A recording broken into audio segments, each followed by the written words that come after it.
Masalah banyak pondok pesantren aku sangat mendukung. Banyak majelis talim aku sangat mendukung. Banyak pengajian aku sangat mendukung. Banyak majelis selawat sangat mendukung. Kenapa? Makin banyak pula lah pintu hidayah yang Allah sediakan untuk umat Islam ini. Berterima kasih, bersyukur, dan sangat beruntung untuk orang unit 14 dan sekitarnya mendapat hidayah, terbuka hidayah dengan selebar-lebarnya oleh Allah lewat pondok pesantren Hidayatul Muqtadiin. Pesan kami kepada Bapak Ibu, jangan sia-siakan hidayah yang telah Allah antarkan kepada kampung unit 14 dan sekitarnya. Manfaatkanlah, masuklah ke dalam pintu hidayah dengan sesungguh-sungguhnya. Beruntung bapak-bapak dengan adanya pondok Al-Hidayah ini. Beruntung. Senang bapak-bapak dengan pondok pesantren ini. Senang. Bangga ibu-ibu dengan ada pondok pesantren Hidayah di sini. Bangga. Bangga jadi santri pondok pesantren. Bangga. Tadi kebetulan peringatan hari santri. Harus bangga kita sebagai santri. Kenapa? Merdeka Indonesia salah satunya daripada takbir para santri dan para ulama. Allahu Akbar. Allahu Akbar. Allahu Akbar. Kalau bukan pertolongan daripada Allah dengan mengucapkan Allahu Akbar, wallahu alam, Indonesia mungkin tidak akan merdeka. Bangga jadi santri. Santri yang akan menyelamatkan orang tua. Santri yang akan menyelamatkan bangsa dan negara di masa datang. Santri yang akan menyelamatkan orang yang ternyata menjadi penduduk neraka berubah menjadi penduduk surga. Bangga jadi santri. Bangga jadi wali santri. Bangga jadi bapak santri, ibu santri, keluarga santri. Satu kisah dari Fatimah Az-Zahra binti Rasul. Pada saat Siti Fatimah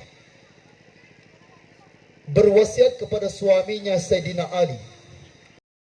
Sayyidina Ali, abang yang tercinta, saat aku meninggalkan dunia ini, engkaulah yang mandikan aku dengan tanganmu sendiri. Kepada Fatimah-Fatimah yang lain, pesan pada adik-adik yang lain, bang, saat aku meninggal, tangan kamu sendiri yang memandikan aku. Yang kedua, tanganmulah yang akan mengkafankan aku. Tanganmulah yang akan membungkuskan aku dengan kain kafan. Yang ketiga, kamulah yang menurun aku, kamulah yang akan menyolatkan aku sebagai imam. Pesan Fatimah, pesan kepada Bang Ali. Dia yang memandikan, dia yang mengkafankan, dia yang menyolatkan sebagai imam. Aku tak bisa belajar, ini hidayah. Di sini ada hidayah. Setuju? Setuju Fatimah? Ali? Pesan kepada Ali. Pertama, tangan dia yang memandikan kita. Kedua, tangan dia yang mengkafankan kita. Yang ketiga, dia yang menjadi imam dalam salat. Yang keempat, tangan dia yang menurunkan kita ke dalam liang lahat. Itu pesan Fatimah kepada Sayyidina Ali. Setelah itu, wahai Ali, saat mereka pulang semua ke rumah mereka masing-masing, kamu jangan pulang. Kamu jangan pulang. Setelah membaca talqin orang pulang. Setelah membaca doa orang pulang. Tapi kamu, saya mohon Ali, jangan pulang dulu. Wajlis inda ra'si. Duduklah di samping kepalaku. Fakthir bitilawatil Quran. Perbanyakkan membaca ayat suci Al-Quran.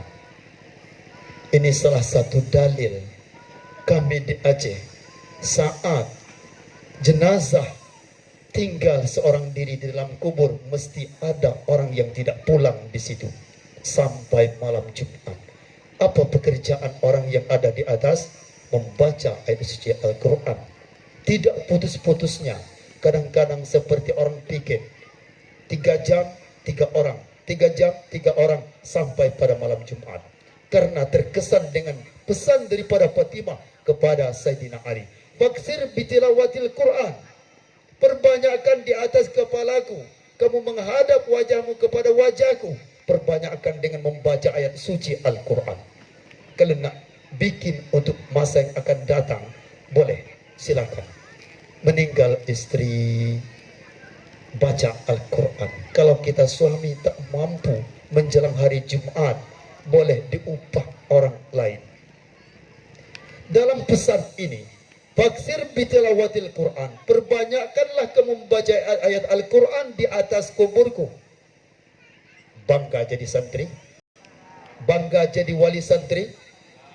Untuk wali santri, siapapun titip anak di pondok ini, setidaknya dia bisa membaca Al-Quran.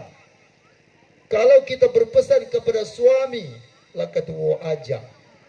Berpesan kepada istri, lapikun. Sekarang harapan anak dan cucu, tempatkan di tempat pesantren hidayah ini, setidaknya kuasai membaca Al-Quran. Katakan kepada anak, nak, cucu, nanti bila bapak meninggal, bila ibu meninggal, kamu jangan pulang setelah orang pulang semuanya. Duduklah di atas kubur berhadapan wajahmu dengan wajahku, buka Al-Quran sampai pada malam Jumat. Kenapa demikian?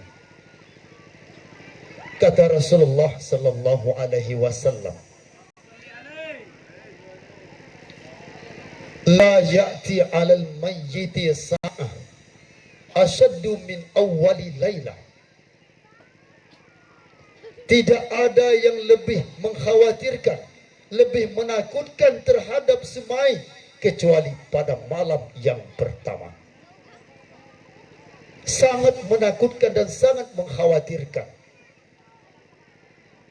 Seperti yang dikisahkan Siti Maryam, ibunda Nabi Isa alaihissalam. Saat Siti Maryam meninggal dunia, datang Nabi Isa, ya ummah, wahai ibuku, aturidina antarji'i ila dunia. Apakah kamu ingin kembali lagi ke dunia? Apa kata Siti Maryam, ibunda, wahai anakku, naam, iya, aku sangat ingin kembali lagi ke dunia. Malam pertama sangat mengkhawatirkan. Apa yang kamu inginkan, mak, kalau kembali ke dunia? An usalliya, aku hendak melaksanakan salat. Salat 5 waktu, bukan. Salat qabliyah ba'diyah, bukan. Tapi salat saat hujan lebat, dingin, suntuk, di tengah malam, itu yang aku inginkan. Yang kedua, aku ingin kembali ke dunia untuk melaksanakan ibadah puasa. Puasa seperti Ramadan, puasa seperti Senin Kamis. Aku ingin puasa Ramadan yang harinya sangat panas, kering tenggorokan, putus urat leher. Aku ingin berpuasa di hari itu. Kenapa? Siti Maryam tahu ibadah dari salat, ibadah dari puasa itu amat sangat luar biasa. Kita yang masih hidup ada kesempatan, tapi tidak tahu pahala dari ibadah salat, pahala daripada ibadah puasa. Orang yang sudah meninggal tahu pahala daripada salat, pahala daripada puasa, tapi tidak punya kesempatan. Tidak punya kesempatan lagi. Kita yang masih diberi kesempatan. Salat 5 waktu, qabliyah, ba'diyah. Begitu pula salat yang lain. Puasa wajib, puasa sunat. Begitu pula puasa-puasa yang lain. Karena Siti Maryam sudah memberi berita kepada kita, sangat besar pahala dari ibadah salat, dari ibadah puasa itu. Kita yang masih diberi kesempatan, tapi sayang tidak tahu pahalanya. Mereka tahu pahalanya.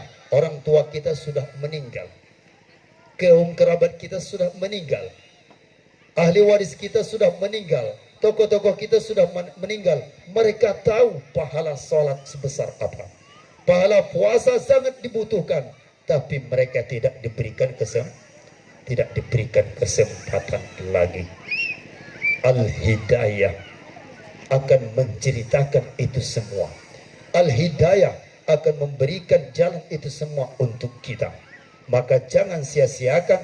Al-Hidayah sudah dihantarkan oleh Allah sebagai pintu besar untuk kita menemukan hidayah, untuk kita bisa selamat di dunia dan selamat di akhirat nanti, insya Allah. Amin ya rabbal alamin.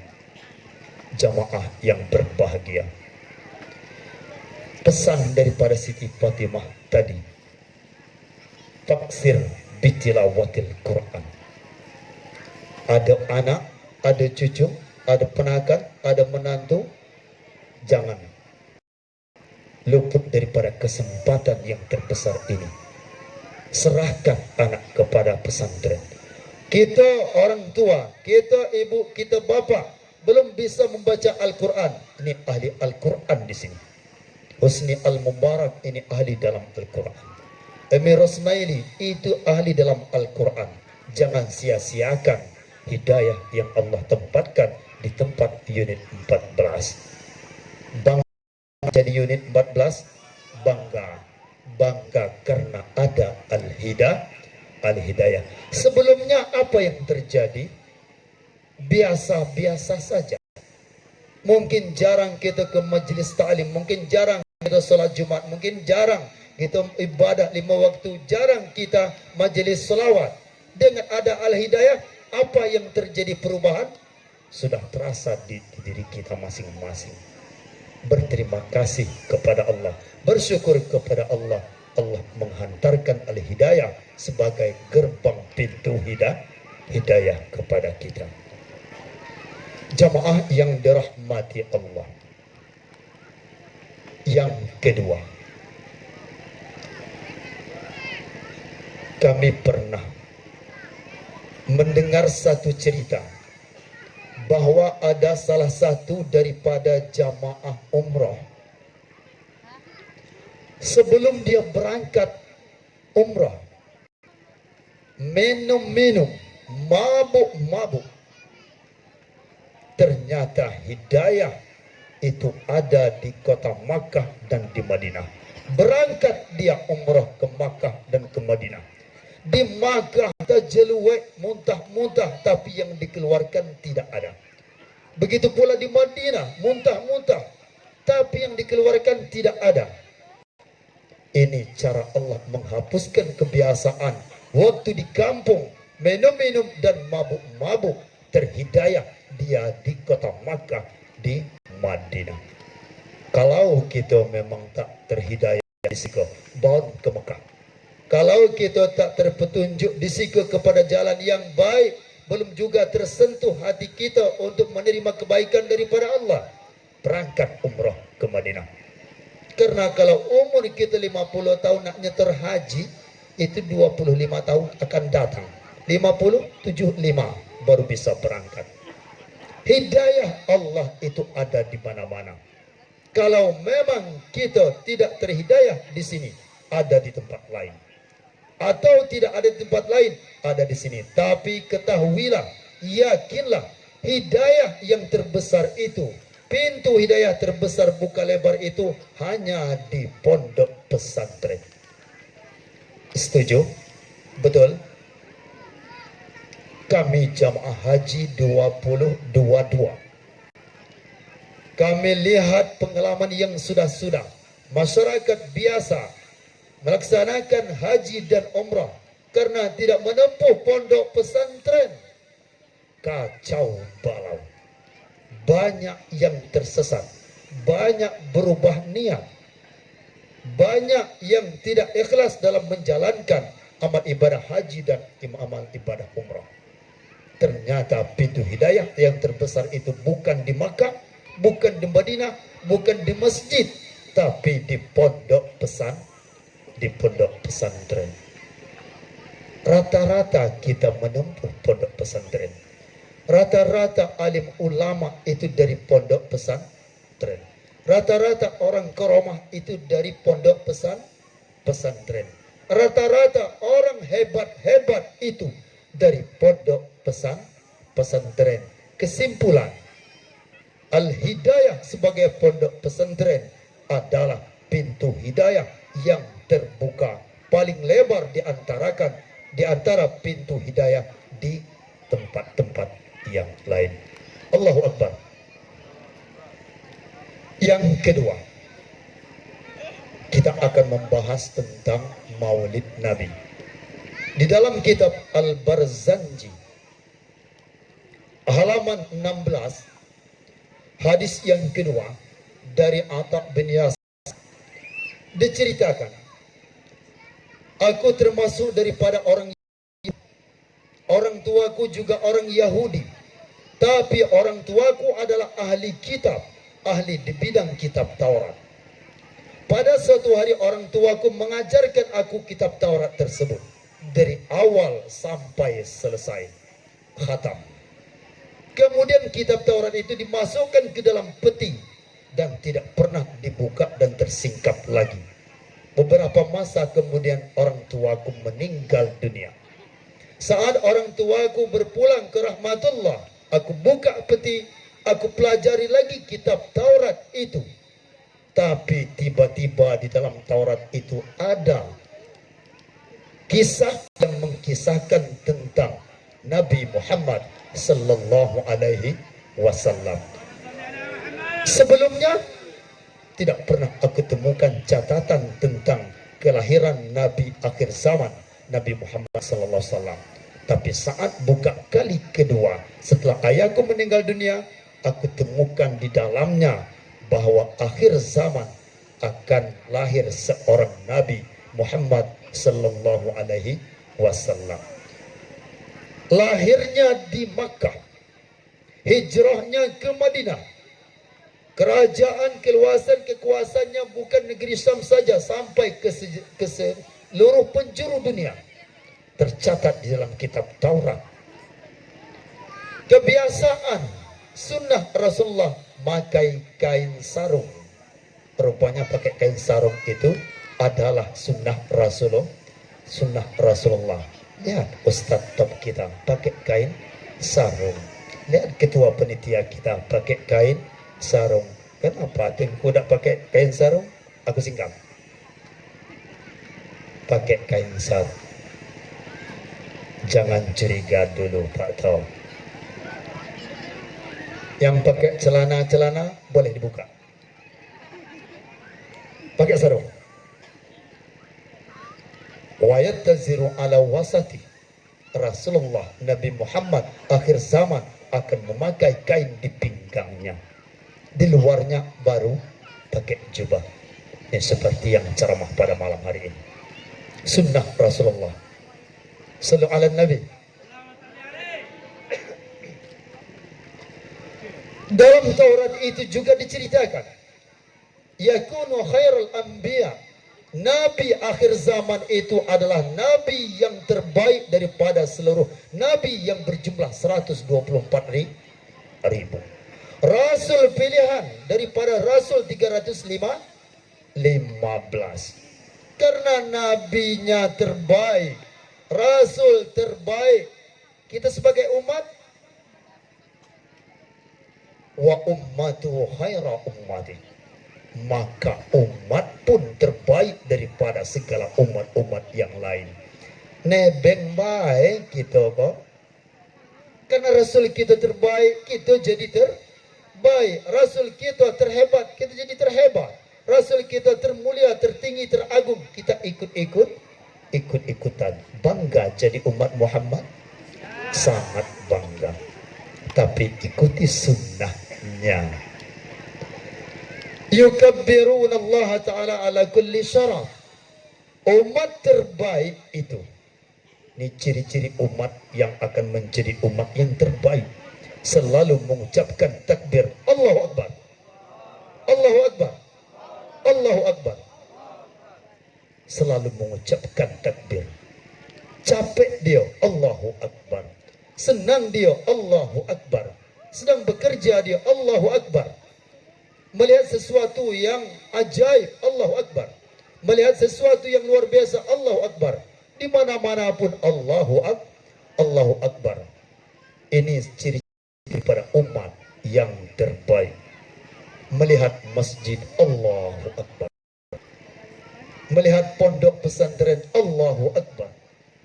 Melihat kaya begitu tinggi, lebih tinggi daripada yang lain karena yang lain rendah, Allahu Akbar. Melihat orang hebat, Allahu Akbar. Bisa? Biasakan mengucap Allahu Akbar. Teringat dulu-dulu orang kita, guru kita, alim ulama kita dulu tidak lepas daripada ucapan Allahu Akbar. Allahu Akbar. Allahu Akbar. Yasuffuna fi salati kasufufihim fil qital. Umat Muhammad yang terbaik itu karena mereka biasa berjamaah. Betul? Umat Muhammad menjadi umat yang terbaik, diakui sebagai umat yang terbaik karena biasa salat jamaah. Mereka berbaris-baris, bersaf-saf, lurus, rapat, rapi, kompak. Persatuan dan kesatuan mendatangkan rahmat kasih sayang Allah. Bagaikan mereka berbaris, lurus, rapi, rapat, ditakuti oleh musuh di dalam perperangan. Ini umat Nabi Muhammad yang terbaik. Siap berjamaah, menjadi umat yang terbaik. Masjid berjamaah, musalla berjamaah, pondok Al-Hidayah berjamaah.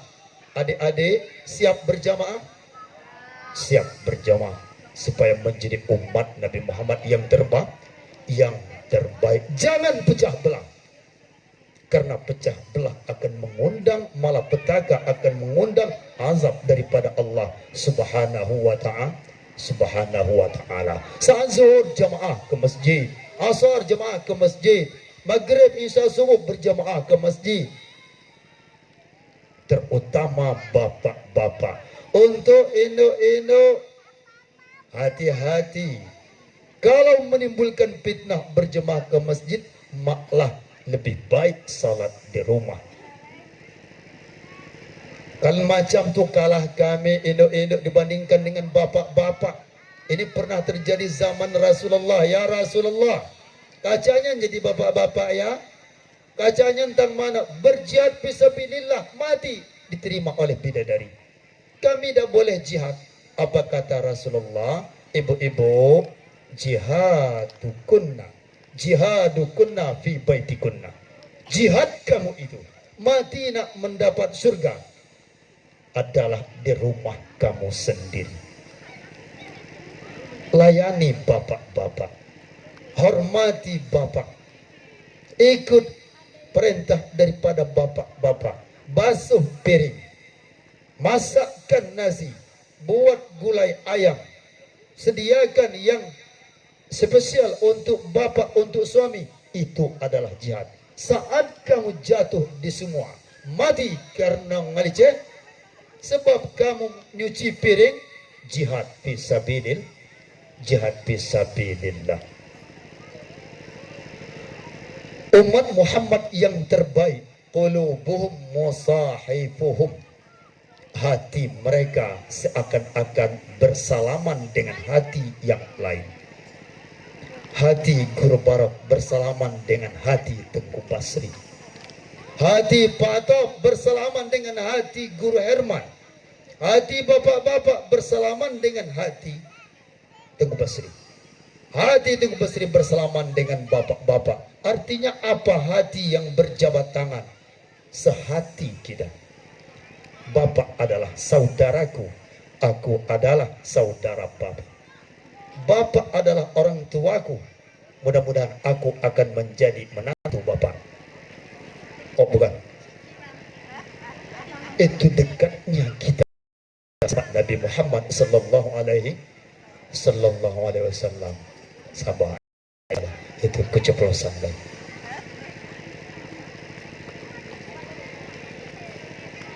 Sepertiga daripada umat Nabi Muhammad, sepertiga daripada umat Nabi Muhammad masuk dalam surga tanpa hisab,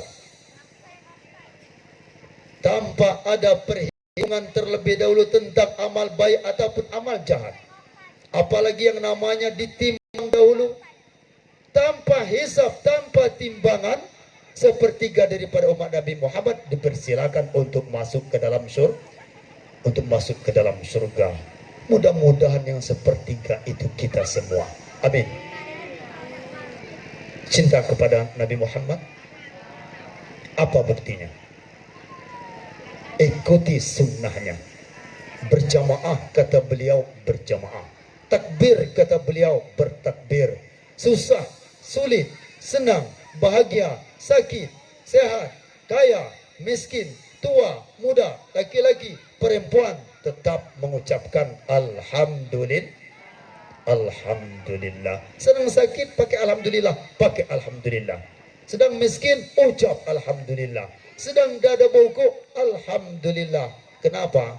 Terima kasih ya Allah, masih diberi sehat, masih diberi kesempatan, masih diberi napas, masih diberi gerak, masih diberi lain-lain dan sebagainya. Itu sunnah Rasulullah sallallahu alaihi wasallam. Sepertiga lagi umat Nabi Muhammad masuk ke dalam surga, tapi melalui proses perhitungan dosanya, perhitungan amal ibadah pahalanya. Tapi pada akhir dosa tertutup oleh amal ibadah kebaikan dengan sebab syafaat Rasulullah sallallahu alaihi wasallam. Sepertiga lagi umat Nabi Muhammad banyak dosa daripada pahala, tapi berkat keyakinan yang kuat, asyhadu an la ilaha illallah wa asyhadu anna Muhammadar Rasulullah, aku yakin bahwa tiada Tuhan yang disembah selain Allah. Aku yakin Nabi Muhammad itu adalah utusan Allah. Perbanyakkan selawat.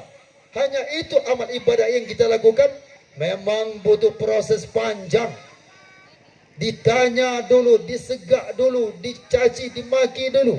Tapi pada akhirnya karena ibadah yang kita miliki hanya keyakinan iman dan ditumpang lagi dengan banyak berselawat, 5 waktu tidak ada, zakat tidak, puasa tidak, haji tidak, banyak yang tidak, membutuhkan jauh proses, banyak tantangan, tapi pada akhirnya juga mendapat ampunan daripada Allah Subhanahu wa ta'ala.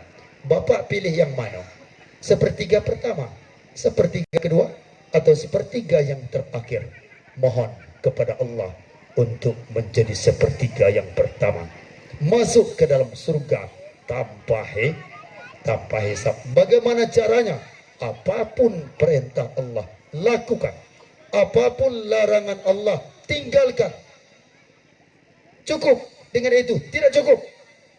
Kenapa? Kita butuh Rasulullah sallallahu alaihi wasallam. Ibadah 5 waktu kita tidak cukup untuk bisa masuk surga tanpa hisab.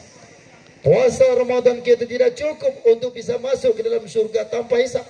Zakat haji tidak cukup untuk menjadi syarat masuk surga tanpa hisab. Kita perlu Rasulullah sallallahu alaihi wasallam. Sekarang baik kita butuh induk bapak. Sekarang saja kita membutuhkan kaum kerabat. Sekarang di dunia kita butuh jiran tetangga. Sekarang saja kita butuh orang lain. Bagaimana di akhirat nanti?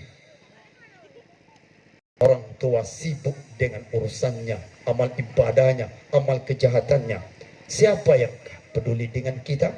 Satu-satunya orang yang peduli dengan kita adalah Rasulullah sallallahu alaihi wasallam.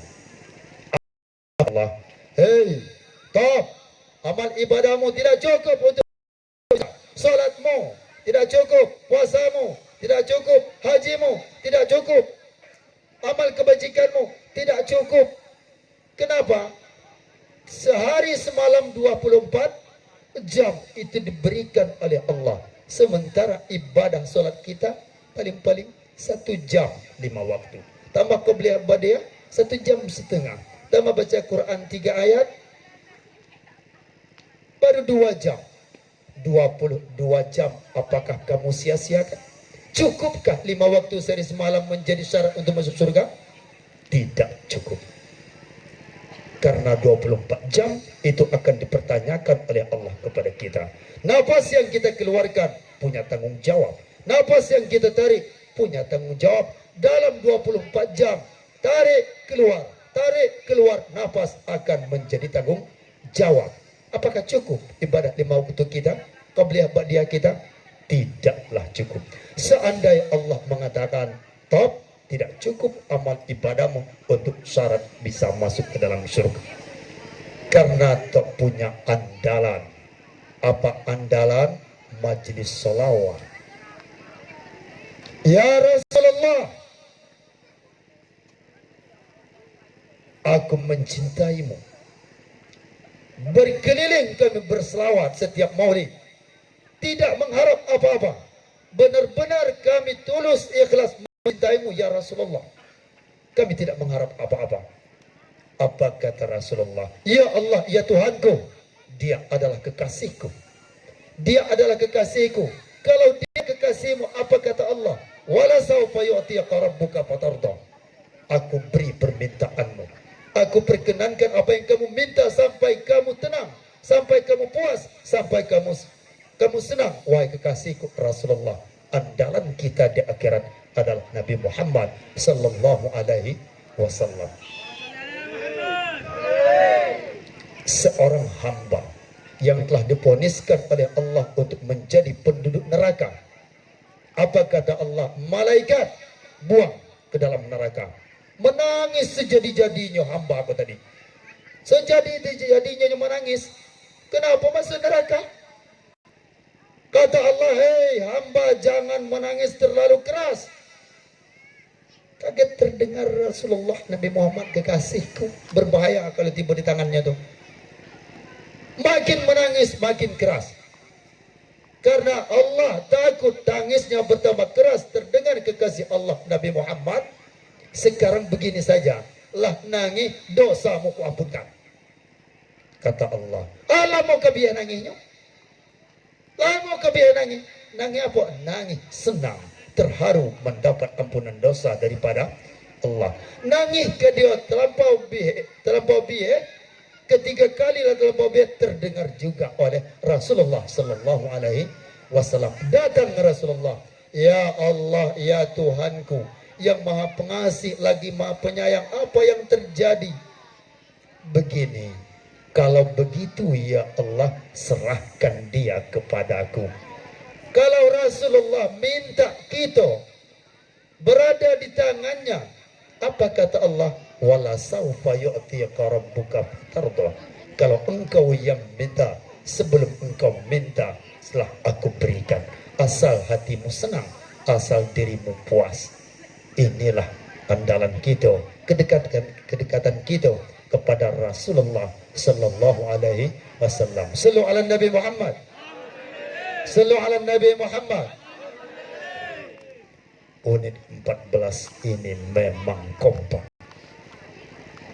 Mudah-mudahan beginilah seterusnya.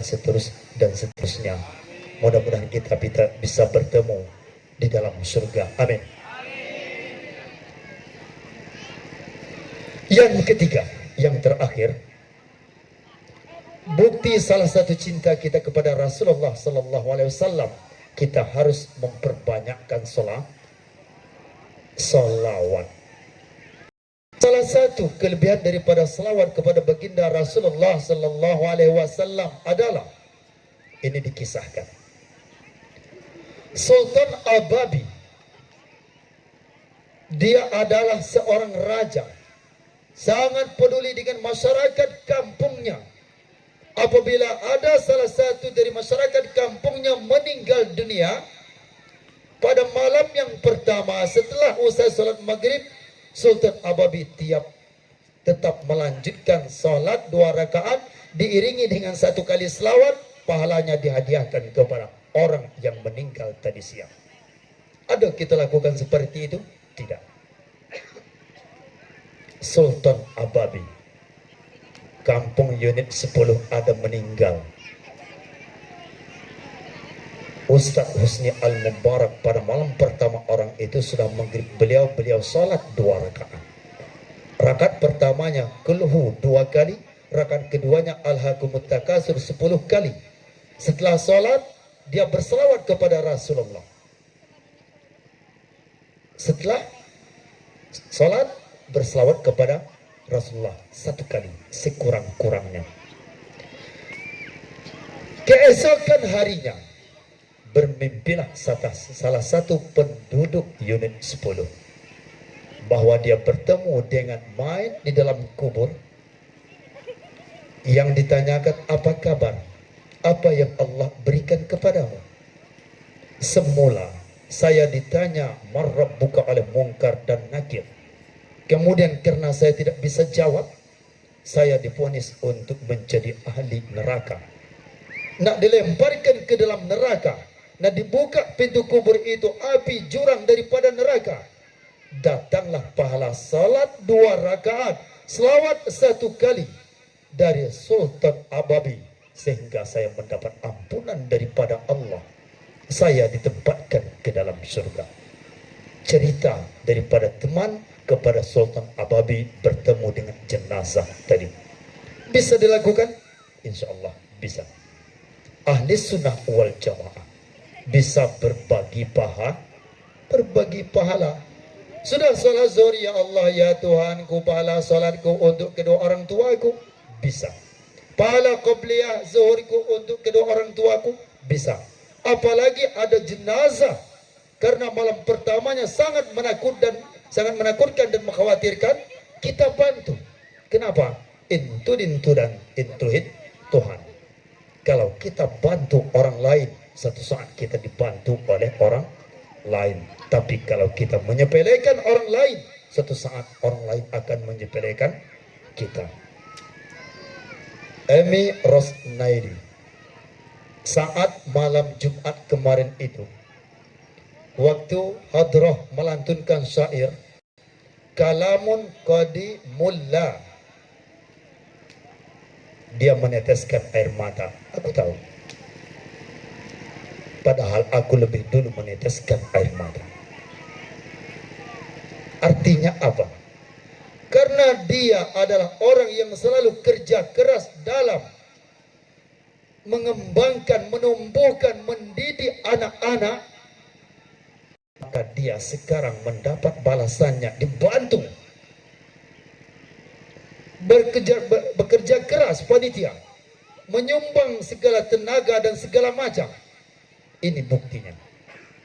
Bagaimana kita dengan orang, begitulah orang dengan kita. Apa yang kita tanam, itu yang kita tuai. Dengan 1 kali selawat, Sultan Ababi 2 rakaat sebelumnya mampu menyelamatkan ahli penduduk neraka berubah menjadi penduduk surga. Kitab Dalail Khairat itu salah satu menjadi peramalan Ustaz Husni Al-Mubarak. Itu rahasia, tapi tidak ada rahasia. Peramalan beliau salah satunya adalah kitab Dalail Khairat. Kitab apa itu? Semuanya selawat. Bagaimana sejarah terciptanya kitab Dalail Khairat? Selawat semuanya. Pengarangnya adalah Syekh Sulaiman Al-Jazuli. Suatu hari Syekh Sulaiman Al-Jazuli hendak berwudu untuk menunaikan sholat, tapi air tidak ada. Dilihatnya ke dalam sumur, setitik pun tidak punya air itu sumur. Wahai tuan rumah, bagaimana nak berwudu, sumur kering tak berair, aku nak sholat. Nengoklah seorang anak kecil dari atas rumah, seorang putri dari atas rumah berkisaran umur 9 atau 10 tahun, Di ludahnya sumur tuh menjebak air kadang lebih daripada sumur bor. Berwuduklah Syekh Sulaiman Al-Jazuli. Salatlah salat wajib. Salatlah salat sunat. Berzikir dan berdoa. Selesai, baru dia bertanya, ma lihadzal karamah, wahai putri, apakah yang membuat kamu bisa sekeramat ini? Dengan air liur, air mulut, diludah ke dalam sumur, bangkit mata air sebesar-besar mungkin, lebih daripada sumur bor. Wahai Syekh, wahai Tuan, dari kecil sampai sekarang tidak lepas mulutku bersalawat kepada Rasulullah sallallahu alaihi wasallam. Sallu ala Nabi Muhammad. Rupanya orang yang banyak berselawat kepada Rasulullah, air ludahnya, air mulutnya karamah. Tolong Pak Top ludahkan air ini.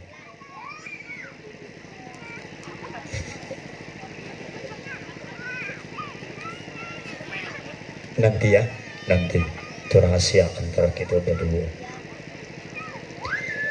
Yang ketiga,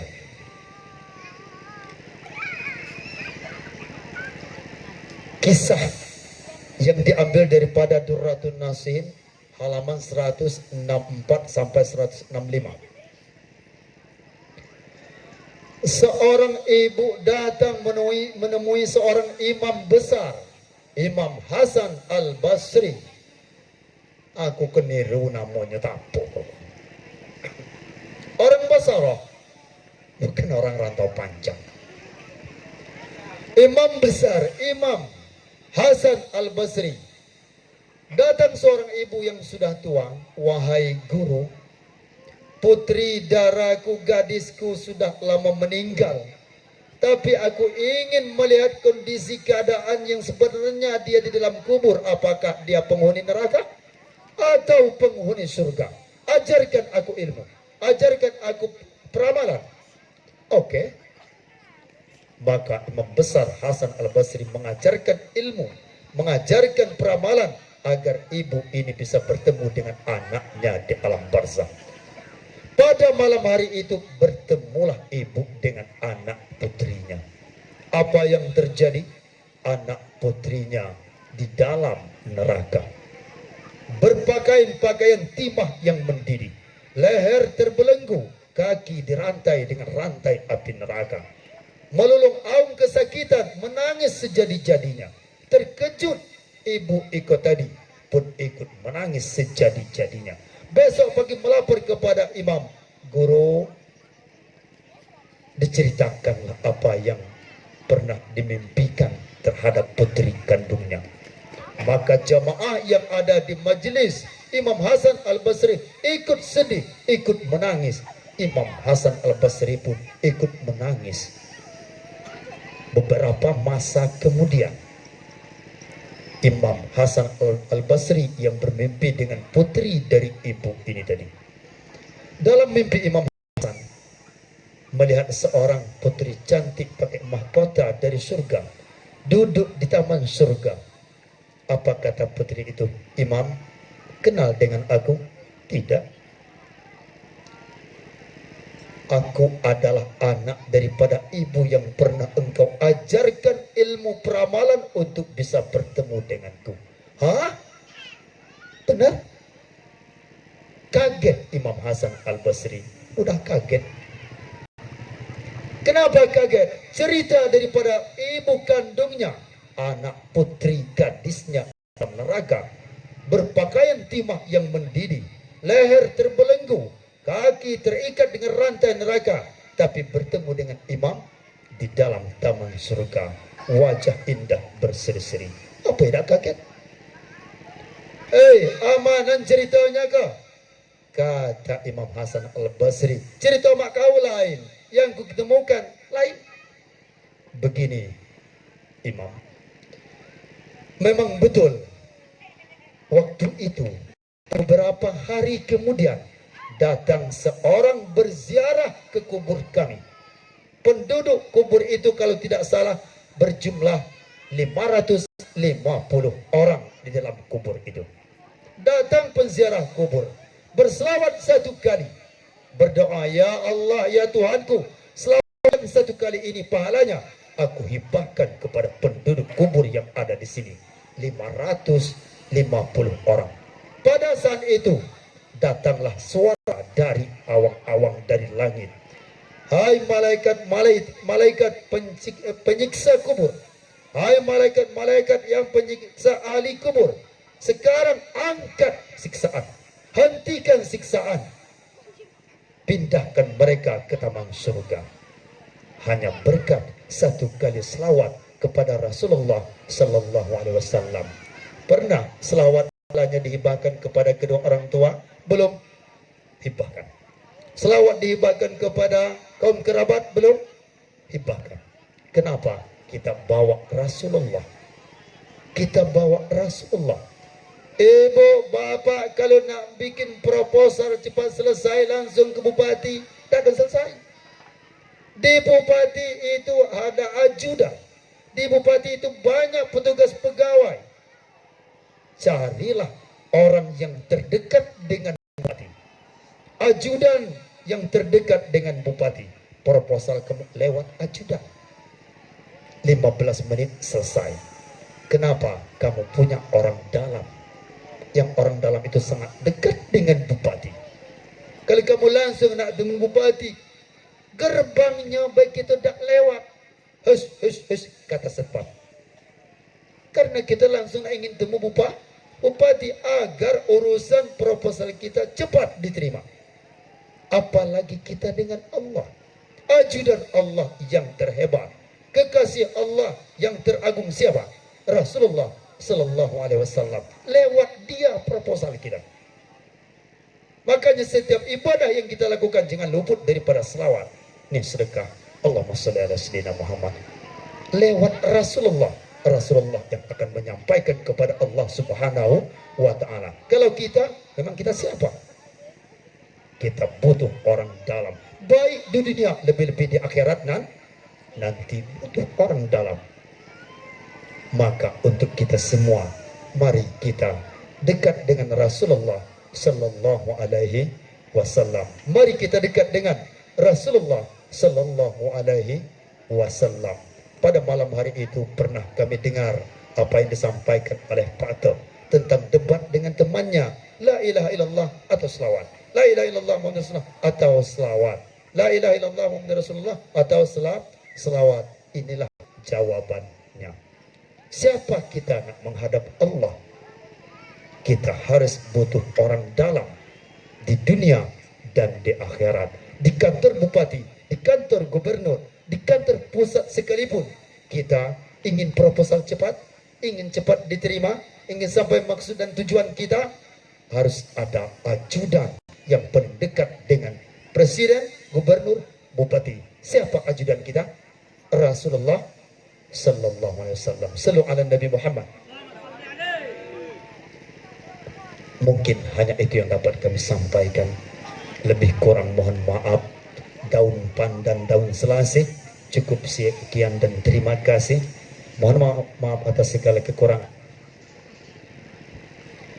Sebelumnya mari kita angkat tangan bersama, kita bermunajat kepada Allah lewat Rasulullah Sallallahu Alaihi Wasallam. Syai'un lillahi lahumul Fatihah. A'udzubillahi minasyaitonir rajim. Bismillahirrahmanirrahim. Alhamdulillahi rabbil alamin arrahmanir rahim maliki yaumiddin. Iyyaka na'budu wa iyyaka nasta'in ihdinas siratal mustaqim siratal ladzina an'amta 'alaihim ghairil maghdubi 'alaihim waladdallin. Amin. A'udzu billahi minasyaitonir rajim. Bismillahirrahmanirrahim. Alhamdulillahi rabbil alamin hamdan yuwafi ni'amahu wa yukafi'u mazidah. Ya Allah ya Rabbana lakal hamdu kama yanbaghi li jalali wajhikal karim wa 'azimi sultanik. Allahumma salli wa sallim ala Sayyidina Muhammad wa ala ali Sayyidina Muhammad salatan tunjina biha min jami'il ahwali wal afat wa taqdi lana biha jami'al hajat wa tutahhiruna biha min jami'is sayyi'at wa tarfa'una biha indaka 'ala darajat wa tuballighuna bi aqsal ghayati min jami'il khairati fil hayati wa al mamat. Innaka sami'un qaribun mujibud da'awat. Amin ya Allah ya qadiyal hajat. Allahumma ya Rabbana taqabbal minna salatana wa qiyamana wa ruku'ana wa sujudana wa qu'udana wa tadarru'ana wa takhassana wa ta'budana wa tammim taksirana ya Allah ya Rabbal alamin. Allahumma ja'li taufiqa rafiqana wa siratal mustaqim tariqana wa awsilna ila maqasidina wa tub alaina innaka antat tawwabur rahim. Rabbana zalamna anfusana wa illam taghfir lana wa tarhamna lanakunanna minal khasirin. Allahumma ighfir lana dhunubana wa liwalidayna warhamhuma kama rabbayana saghira wa li ajdadina wa li jaddatina wa li ikhwanina wa li akhawatina wa li ustazina wa li masyayikhina wa li jami'il muslimina wal muslimat wal mu'minina wal mu'minati al ahya'i minhum wal amwat birahmatika ya arhamar rahimin. Rabbana zidna ilman nafi'an wa fahman wasi'an wa rizqan halalan tayyiban katsiran mubarakan ya ajwadal ajwadin. Allahumma ja'alna wa auladana wa zurriyatina minal ulama'il amilin. Allahumma ja'alna wa auladana wa zurriyatina minal ulama'il amilin. Allahumma ja'alna wa auladana wa zurriyatina minal ulama'il amilin.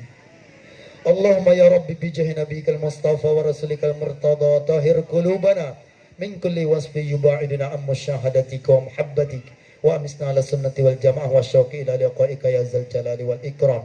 Allahumma anzilil maghfirah wal rahmah wal ni'mah wal barakah was sihha was salam wal afiyah ala hadzal mahal wa ala hadzal makan wa ala ali hadzal makan wa ala ali hadzal mahal birahmatika ya arhamar rahimin. Rabbana la tuzigh qulubana ba'da idh hadaitana wa hab lana min ladunka rahmatan innaka antal wahhab. Rabbana atina fid dunya hasanah wa fil akhirati hasanatan wa qina adzabannar wa adkhilna jannata ma'al abrar ya aziz ya ghaffar ya rabbal alamin. Wa sallallahu ala sayyidina Muhammadin nabiyil mustafa Muhammad wa ala alihi wa sahbihi ajma'in. Subhana rabbika rabbil izzati amma yasifun wa salamun alal mursalin walhamdulillahi rabbil alamin. Taqabbalallahu minkum minna wa minkum. Sallu ala Nabi Muhammad. Sallu ala Nabi Muhammad. Sallu ala Nabi Muhammad.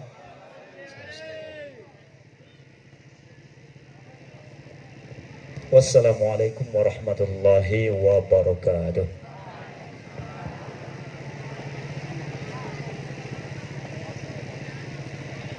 Jami'ul hadirin akhiru ana bisifati muqassimil